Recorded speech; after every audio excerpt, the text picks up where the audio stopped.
शंभो प्रसाद सुमति अहुलसी रामचरित मानस कवि तुलसी करई मनोहर मति अनुहारी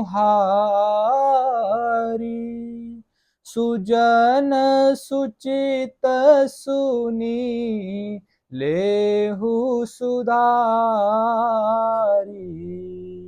सुमति भूमि थल हृदय अगाधु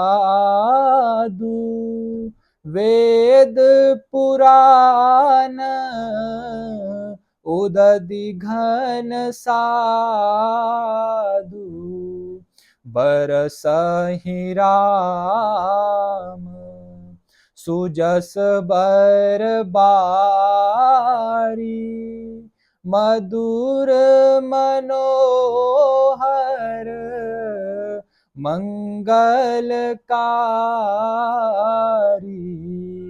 लीला सगुन जो कहई बखानी सोई स्वच्छता करहि मलहानी प्रेम भगति जो बरनी न जाई सोई मधुरता सुशीतलताई सो जल सुकृत सालिहित होई राम भगत जन जीवन सोई मेदा महीगत सो जल पावन सकीली श्रवण मग चले सुहावन भरे सुमानस सुथल थिराना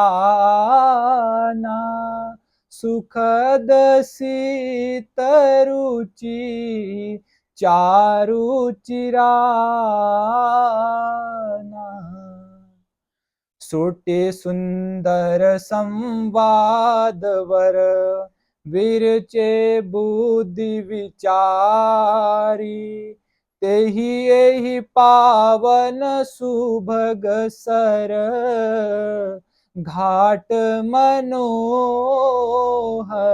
चारी। बोलो सियावर रामचंद्र भगवान की जय। श्री शिवजी की कृपा से उसके हृदय में सुंदर बुद्धि का विकास हुआ, जिससे यह तुलसीदास श्री रामचरितमानस का कवि हुआ। अपनी बुद्धि के अनुसार तो वह इसे मनोहर ही बनाता है, किंतु फिर भी हे सज्जनों, सुंदर चित्त से सुनकर इसे आप सुधा लीजिए। सुंदर बुद्धि भूमि है, हृदय ही उसमें गहरा स्थान है। वेद पुराण समुद्र है और साधु संत मेघ है। वे साधु रूपी मेघ श्री राम जी के सुयस रूपी सुंदर मधुर मनोहर और मंगलकारी जल की वर्षा करते हैं। सगुण लीला का जो विस्तार से वर्णन करते हैं, वही राम सुयस रूपी जल की निर्मलता है, जो मल का नाश करती है। और जिस प्रेम भक्ति का वर्णन नहीं किया जा सकता, वही इस जल की मधुरता और सुंदर शीतलता है। वह राम सुयस रूपी जल सत्कर्म रूपी धान के लिए हितकर है और श्री राम जी के भक्तों का तो जीवन ही है। वह पवित्र जल बुद्धि रूपी पवित्र पृथ्वी पर गिरा और सिमट कर सुहावने कान रूपी मार्ग से चला और मानस यानी हृदय रूपी श्रेष्ठ स्थान में भरकर वही स्थिर हो गया। वही पुराना होकर सुंदर, रुचिकर, शीतल और सुखदायी हो गया। इस कथा में बुद्धि से विचार कर जो चार अत्यंत सुंदर और उत्तम संवाद यानी भुसुंडी गरुड़, शिव पार्वती, याज्ञवल्क्य भरद्वाज और तुलसीदास जी और संत रचे हैं, वही इस पवित्र और सुंदर सरोवर के चार मनोहर घाट हैं।